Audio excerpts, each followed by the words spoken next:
Distance. 10 lepers who stood at a distance. Luke chapter 17, verse 12. Monday of the 4th week of Lent. Yesterday, we heard Jesus tell the parable of the rich man and Lazarus. Today, on the way to Jerusalem, he was passing along between Samaria and Galilee.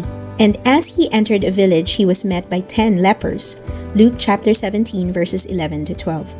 What is most interesting about this event is 4 seemingly inconsequential words that the lepers stood at a distance. Luke chapter 17, verse 12. Distance. They stand at a distance. They are lepers, and according to the law of Moses, they are required to keep their distance.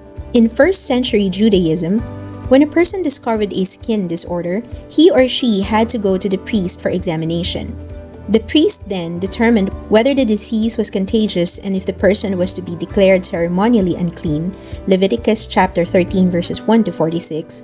Jewish law prohibited anyone with such a disease from associating with the general community.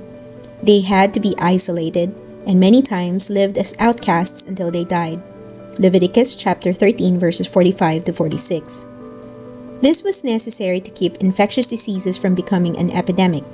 But for those afflicted, it could be a life sentence. It meant a life of distance. Jesus' response is one of love and mercy. When he saw them, he said to them, "Go and show yourselves to the priests." And as they went, they were cleansed. Luke chapter 17, verse 14.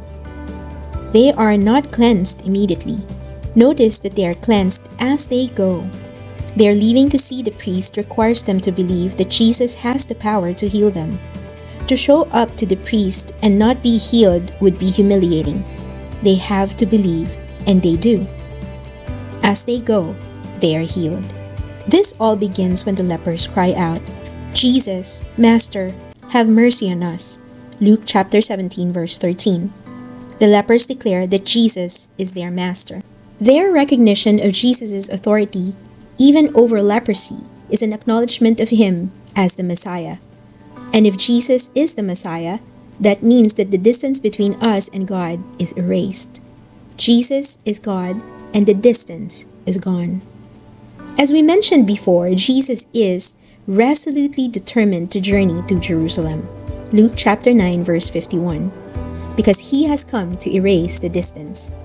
In Jesus, God has assumed human flesh so he can be near us, with us, one of us.